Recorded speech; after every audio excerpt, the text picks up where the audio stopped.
Bago tayo magpatuloy, huwag kalimutang mag-subscribe sa aking channel.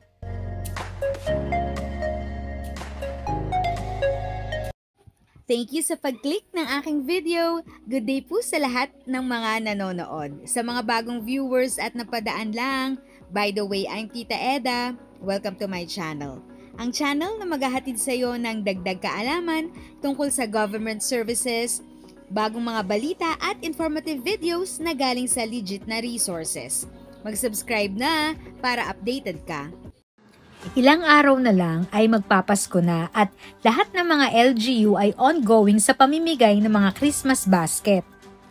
Ito po at kinumpile ni Tita Eda ang mga LGU sa Metro Manila na namigay ng Christmas basket. Majority para mabigyan at priority sa listahan ang ating mga senior citizens at usually ay hinahatid din sa kanilang mga bahay. Comment down below po sa ating mga lolo't lola kung taga saan and if nakuha na ang kanilang Christmas basket. At ito po ang mga Christmas basket ng bawat LGU.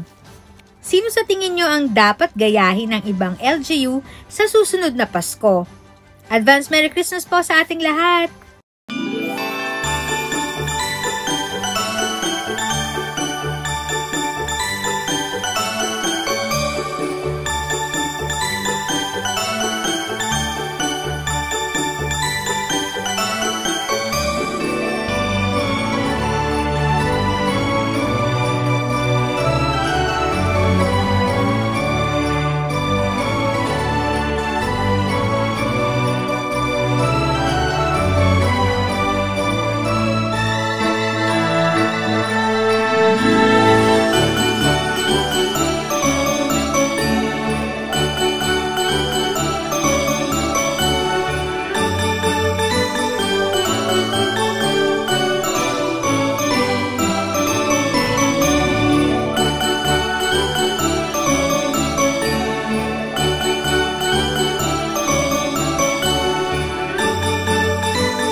If sa tingin mo, natulungan ka ng video ko na ito, nakasave ka sa oras mo, you can click yung thanks button at any amount ay malaking help sa pag-grow ng channel ko. Yun lang po muna ang aking update. Sana ay nakatulong na dagdag kaalaman ang aking shinare today. Ang goal ng aking channel ay mag-create ng awareness. Kung ganitong mga topic ang gusto mo, panoorin mo ang mga videos ko na ito.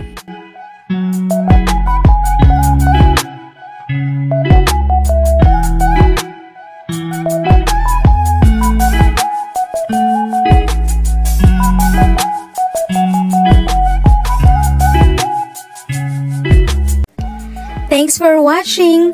Kung may kapamilya, kaibigan o kakilala sa tingin mo ay magiging interesado sa video, please share or tag sila sa comment section. At syempre, if nagustuhan mo ang video, i-like mo na ito at subscribe ka na din.